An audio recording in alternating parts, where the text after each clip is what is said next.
campanha para a manutenção do nosso grupo.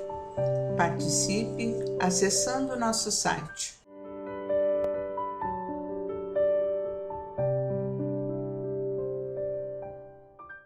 Olá, amigos! Estamos mais uma vez aqui para dar prosseguimento à leitura do livro Os Mensageiros, A Vida no Mundo Espiritual, pelo nosso querido espírito de André Luiz e na psicografia do nosso amado Francisco Cândido Xavier. Saúde os trabalhadores, amigos, simpatizantes do Grupo Espírita Francisco Xavier, que tem acompanhado o nosso trabalho. Continue acessando o nosso canal, dando toda a força e, se possível, sempre dando uma curtidinha, né?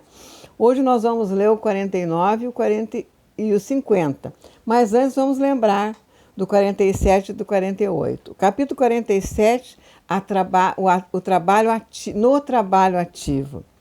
É interessante o relato em relação aos trabalhadores encarnados, que foi uma chamada, né?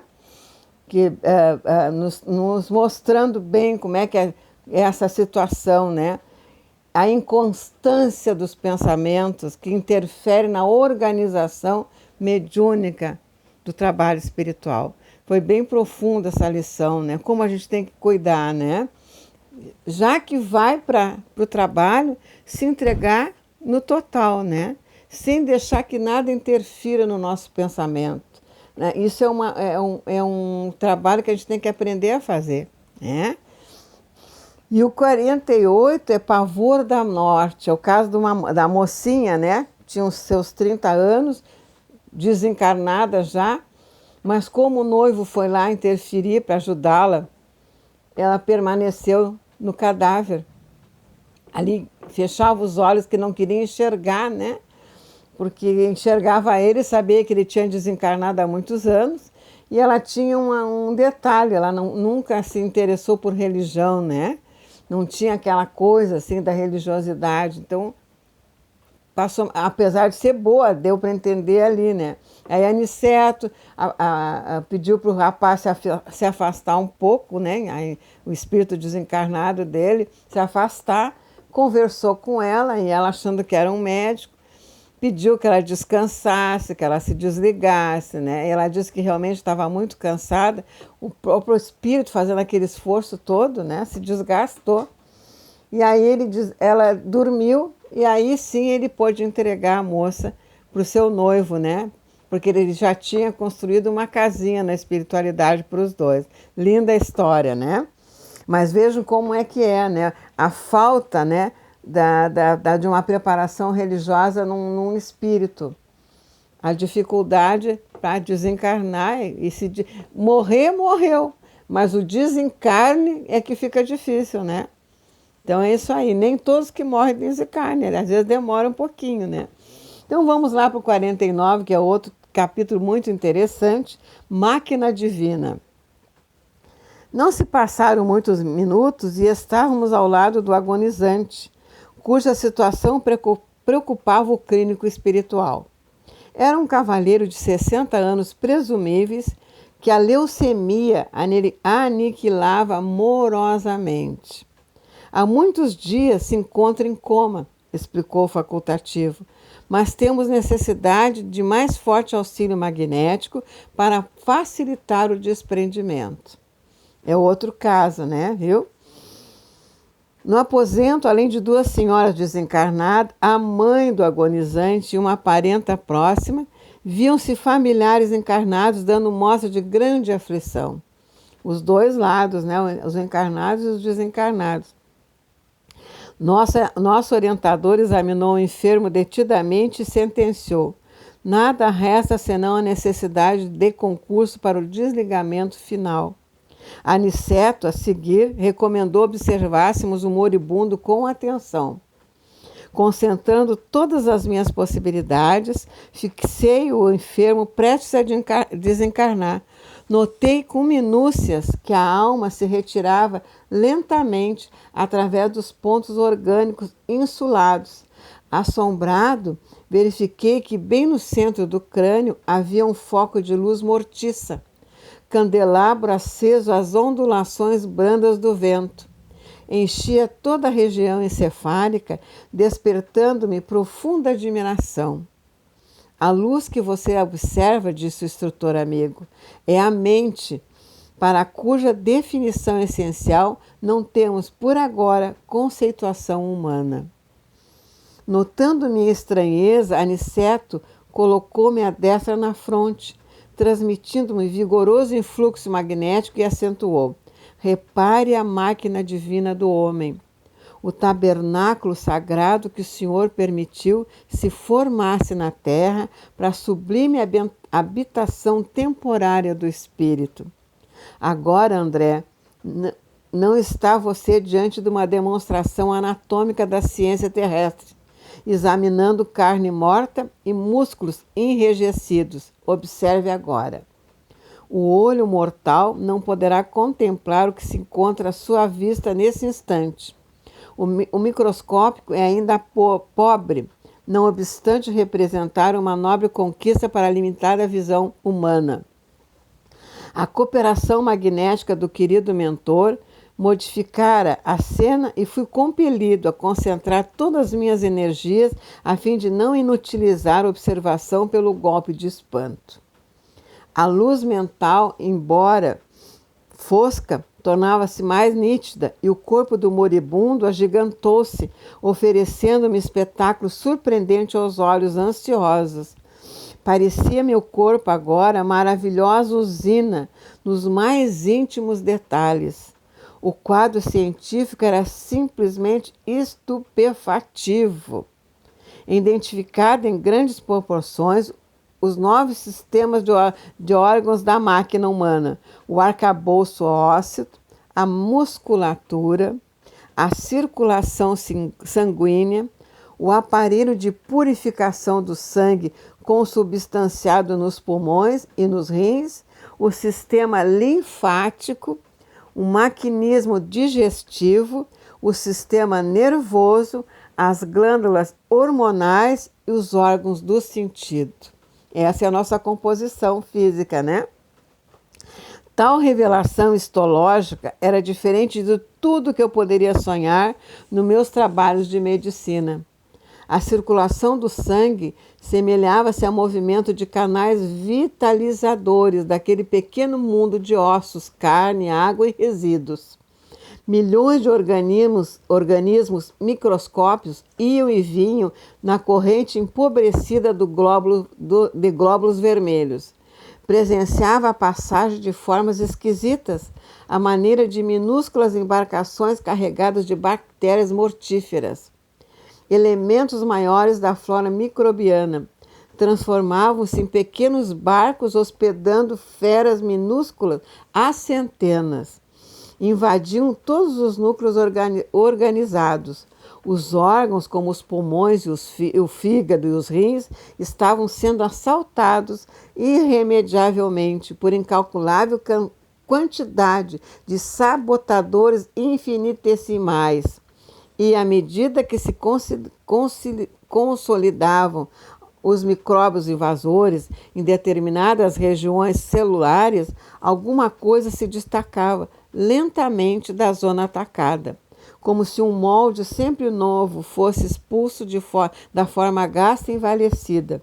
Reconhecendo eu desse modo que a desencarnação se operava por meio de processo parcial, facultando-me ilações preciosas, reparei que algumas glândulas faziam um desesperado esforço para enviar aos centros invadidos determinadas porções de hormônios que eram incontinentemente absorvidas pelos elementos letais.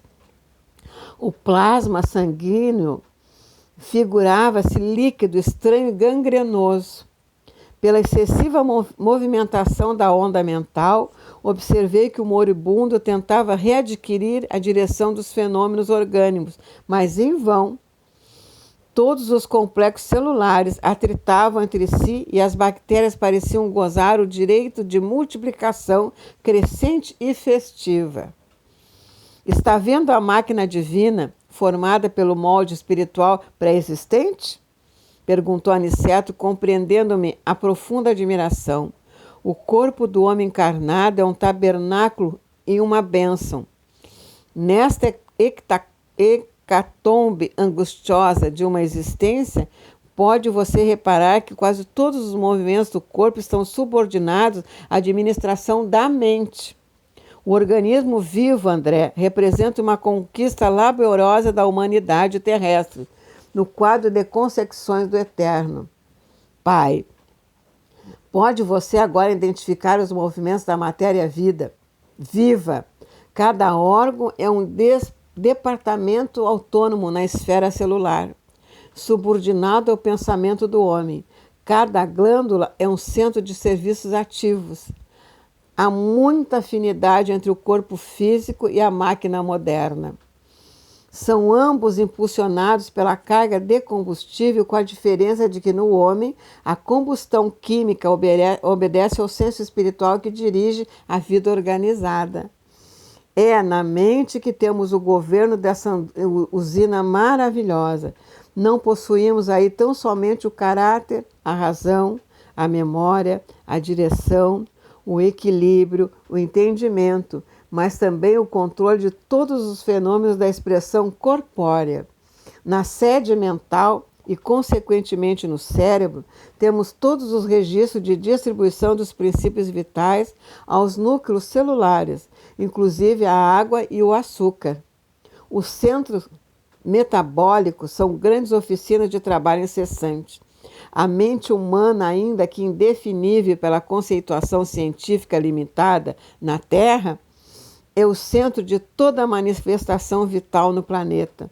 Cada órgão, cada glândula, meu amigo, integra o quadro de serviço da máquina sublime, construída no molde sutil do corpo espiritual pré-existente.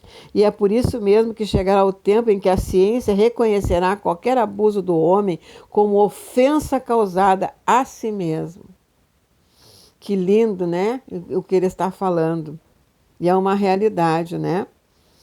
A usina humana é repositório de forças elétricas de alto teor, construtivo ou destrutivo. Cada célula é minúsculo motor, trabalhando ao impulso mental. E é a mente que comanda tudo, né? Claro.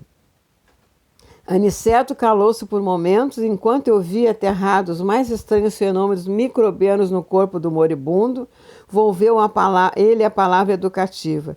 Vemos aqui um irmão no momento da retirada. Repare a incapacidade dele para governar as células em conflito. A corrente sanguínea transformou-se em veículo de invasores mortíferos, que não encontram qualquer fortificação na defensiva.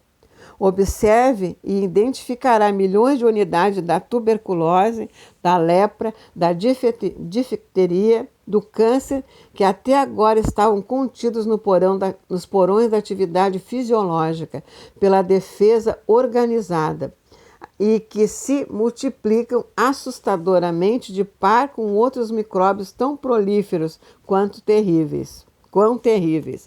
A nutrição foi interrompida, não há possibilidade de novos suprimentos hormonais, o agonizante retrai-se aos poucos e ainda não abandonou totalmente a carne por falta de educação mental.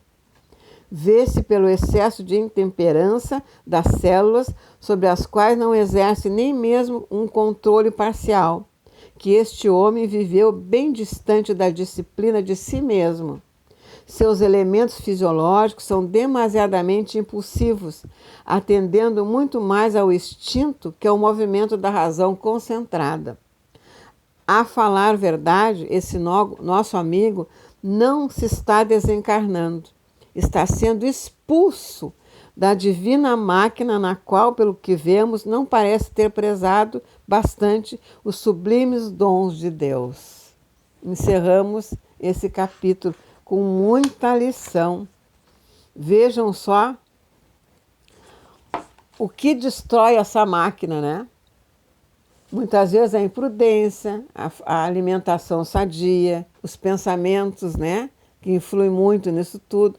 E dá para perceber que a gente vai se suicidando inconscientemente, né? Ao ser imprudente nessa caminhada, estragando aquela máquina sublime criada pelo nosso Pai amoroso, né? Que é um corpo humano, é uma coisa maravilhosa. Mas vamos lá que vai continuar bem interessante. Agora vem o capítulo 50, a desencarnação de Fernando. Quando Aniceto retirou a destra da minha fronte, perdi a possibilidade de prosseguir nas observações infinitesimal. Minha visão abrangia minúcias muito importantes ao interesse comum. Entretanto, estava longe daquele poder de apreensão que me transmitira o mentor amigo ao contato do seu elevado potencial magnético. Centralizando minhas energias visuais, analisava ainda o sistema ósseo, o sangue, os tecidos, os tumores, mas aquelas batalhas microscópicas haviam desaparecido como por encanto. De qualquer modo, porém, minha surpresa era enorme, porque agora identificava em mim mesmo a potencialidade do raio-x. Aniceto, depois de proporcionar a Vicente o mesmo estudo, movimentava providências novas. No aposento, conservava-se determinado número de parentes aflitos. Um médico encarnado examinava o moribundo com atenção. Foi aí que as duas entidades que se mantinham no quarto e que apenas nos haviam dispensado a usual saudação se aproximaram do nosso instrutor, solicitando-lhe uma cooperação mais enérgica. Por favor, nobre amigo, disse a irmã que havia sido genitora do moribundo, ajude-nos a retirar meu pobre filho do corpo esgotado. Há muitas horas estamos à espera de alguém que nos possa auxiliar nesse transe. Tenho procurado confortá-lo, mas em vão, acentuou a nobre senhora em tom lastimoso. Ele continua no estado de compreensão dolorosa e terrível. Está absolutamente preso às sensações do sofrimento físico, como esteve ligado no curso da existência à satisfação do corpo. Olha aí, viu? Aquilo que nós comentamos nesse capítulo que encerramos, né? Aniceto concordou, acrescentando: notam-se de fato grandes lacunas na expressão mental do moribundo. Vê-se que atravessou a vida humana obedecendo mais ao instinto que à razão. Observam-se no mundo celular vastos complexos de indisciplina. Poderemos, contudo, ajudá-lo a desvencilhar dos laços mais fortes no que se refere ao círculo carnal. Será um caridoso obséquio, redarguiu a genitora aflita. Sempre a mãezinha, né, ajudando, coisa linda. A irmã está incumbida de encaminhá-lo? Perguntou o instrutor, compreendendo a magnitude da tarefa. Precisamos ponderar quanto a isso, porque o desprendimento integral se verificará dentro de poucos minutos. Ela esboçou um gesto triste e respondeu: desejaria sacrificar-me ainda um pouco por meu desventurado Fernando, mas apenas obtive permissão para socorrê-lo nos seus últimos instantes. Meus superiores prometem ajudá-lo, mas aconselharam-me a deixá-lo entregue a si mesmo durante algum tempo. Fernando precisa reconsiderar o passado, identificar os valores que infelizmente desprezou. As lágrimas e os remorsos na solidão do arrependimento serão portadores de calma a seu espírito irrefletido. Grande é o meu desejo de conchegá-lo ao coração. Regressando aos dias que já se foram, todavia não posso prejudicar com minha ternura materna a marcha do serviço divino. Consciência, né? Fernando, em verdade, é filho do meu afeto. Contudo, tanto ele como eu temos contas com a justiça do Eterno. E, no que respeita a mim, estou cansado de agravar os meus débitos. Não devo contrariar os desígnios de Deus. Ela já está bem consciente, né? A essa altura do diálogo, interveio o clínico espiritual que nos encaminhara até ali, informando atencioso: nossa amiga tem razão, Fernando não poderá acompanhá-la, mas tão nobre tem sido a intercessão materna que tem instruções para conduzi-lo a lugar seguro, a uma casa de socorro, onde poderá colher o melhor proveito do sofrimento, quanto será asilado em zonas vibratória inacessível às influências inferiores e criminosas, embora situado em regiões baixas. Já sei, murmurou Aniceto com grave entono. Trata-se de medida muito acertada. Em seguida acentuou com quem não tinha tempo a perder. A aflição dos familiares encarnados aqui presente poderá dificultar-nos a ação. Observem como todos eles emitem recursos magnéticos em benefício do moribundo. De fato, uma rede de fios cinzentos e francamente iluminados parecia ligar aos parentes ao enfermo quase morto. Tais socorros, tornou Aniceto, são agora inúteis para devolver-lhe o equilíbrio orgânico. Precisamos neutralizar essas forças emitidas pela inquietação, proporcionando, antes de tudo, a possível serenidade à família. E, aproximando-se ainda mais do agonizante, tornou a atitude do magnetizador, exclamando: modifiquemos o quadro do coma. Após alguns minutos em que nosso mentor operava, secundado pelo nosso respeitoso silêncio, ouvimos o médico encarnado anunciar aos parentes do moribundo: melhoraram os prognósticos. A pulsação inexplicavelmente está quase normal. A respiração tende a acalmar-se. 3 senhoras suspiraram aliviadas. Dona Amanda dirigiu-se o assistente à esposa do moribundo.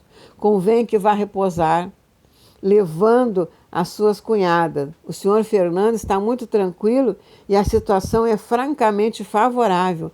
Ficaremos velando, o senhor Januário e eu. As senhoras e mais 2 cavaleiros que se prontificaram a retirar agradeceram satisfeitos e comovidos.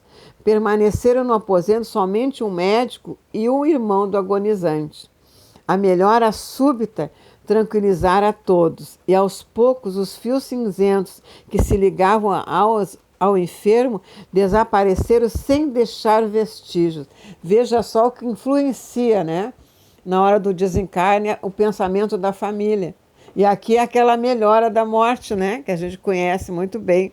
Na nossa doutrina a gente sabe que acontece para isso mesmo, para as pessoas se desligar daquela, né?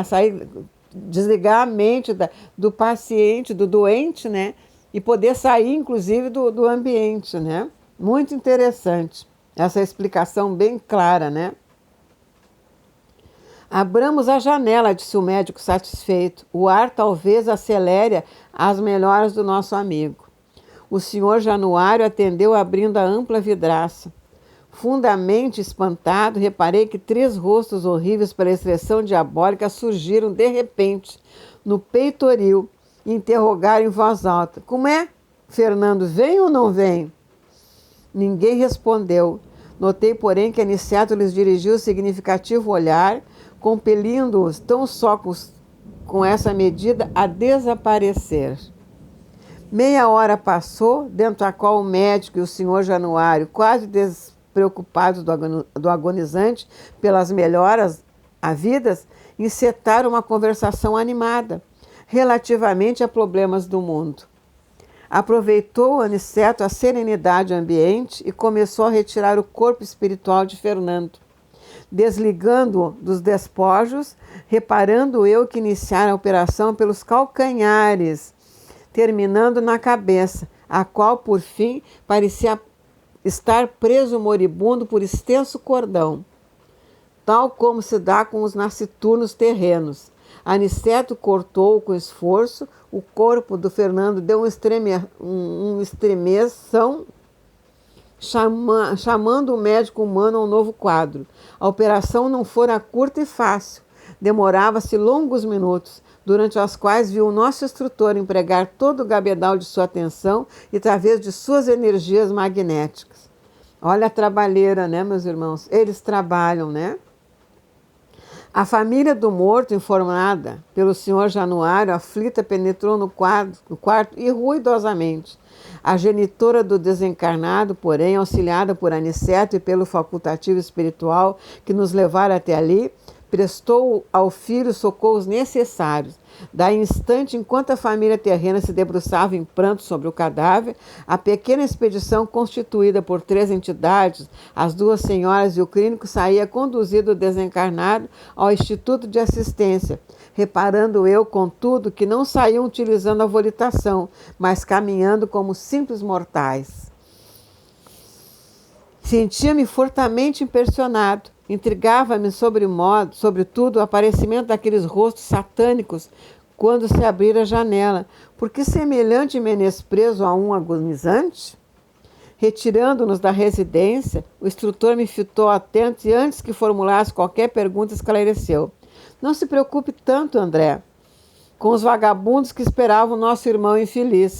Só não penetraram na câmara de dor porque a nobre presença maternal impedia tal assédio. Vejam só por que também ela permaneceu ali, para impedir, né? E depois de calar-se por momentos, acrescentou: cada criatura da vida cultiva as afeições que prefere. Fernando estimava os companheiros desregrados. Não é, pois, estranhável que tenham vindo esperá-la na estação de volta à existência real. Paulo de Tarso, no capítulo 12 da Epístola aos Hebreus, afirma que o homem está cercado de uma grande nuvem de testemunhas. Nós todos temos a nuvem de testemunha. Ora, essa informação foi endereçada ao espírito humano há quase 20 séculos. Cada um, pois, tem o séquito invisível a que se devota na terra. Mais tarde, quando a coletividade aprender a grandeza das lições evangélicas, todo homem terá cuidado na escolha das suas testemunhas. Nós é que vamos escolher mesmo, né? As nossas nuvens de testemunha, conforme os nossos jeitos de ser, nosso pensamento, né? Conforme, se a gente conseguir se equilibrar, essa nuvem vai ser uma nuvem de muita luz. E vamos orar para que seja, né? Vamos ter consciência, né? Que a gente construa uma nuvem de testemunhas com muita luz. E assim encerramos esses 2 capítulos maravilhosos, né? Solicito aos irmãos que continuem acessando o nosso canal, assistam às nossas palestras, todos os nossos trabalhos, as nossas leituras.